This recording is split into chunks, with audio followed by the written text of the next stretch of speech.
in a monstrous ambush-style attack just steps away from the White House.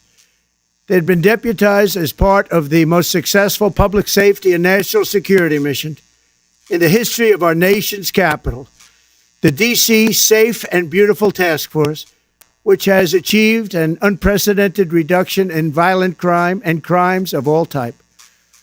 This heinous assault was an act of evil, an act of hatred, and an act of terror. It was a crime against our entire nation. It was a crime against humanity. The hearts of all Americans tonight are with those two members of the West Virginia National Guard and their families. The love of our entire country is pouring out for them, and we are lifting them up in our prayers. As we are filled with anguish and grief for those who were shot, we're also filled with righteous anger and ferocious resolve. As President of the United States, I am determined to ensure that the animal who perpetrated this atrocity pays the steepest possible price. I can report tonight that based on the best available information, the Department of Homeland Security is confident that the suspect in custody is a foreigner who entered our country from Afghanistan, a hellhole on earth.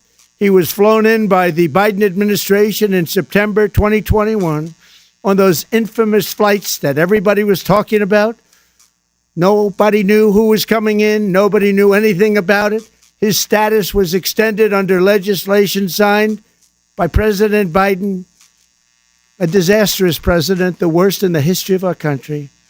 This attack underscores the single greatest national security threat facing our nation. The last administration let in 20 million unknown and unvetted foreigners from all over the world, from places that you don't want to even know about. No country can tolerate such a risk to our very survival. An example is Minnesota, where hundreds of thousands of Somalians are ripping off our country and ripping apart that once great state. Billions of dollars are lost, and gangs of Somalians come from a country that doesn't even have a government, no laws, no water, no military, no nothing.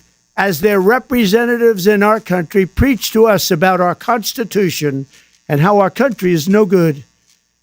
We're not going to put up with these kind of assaults on law and order by people who shouldn't even be in our country. We must now re-examine every single alien who has entered our country from Afghanistan under Biden, and we must take all necessary measures to ensure the removal of any alien from any country who does not belong here or add benefit to our country. If they can't love our country, we don't want them. America will never bend and never yield in the face of terror. And at the same time, we will not be deterred from the mission these service members were so nobly fulfilling. That is why tonight I can announce that I have directed the Department of War to mobilize an additional 500 troops to help protect our capital city.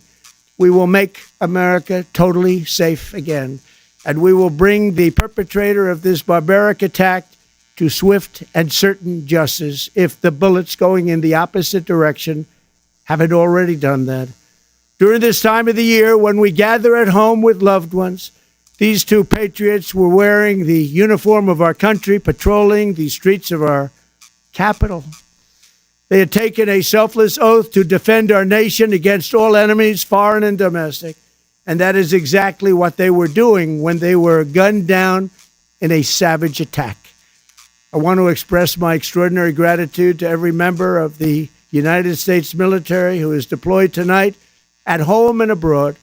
I also want to thank the Secret Service and the D.C. Metropolitan Police Department for their work today.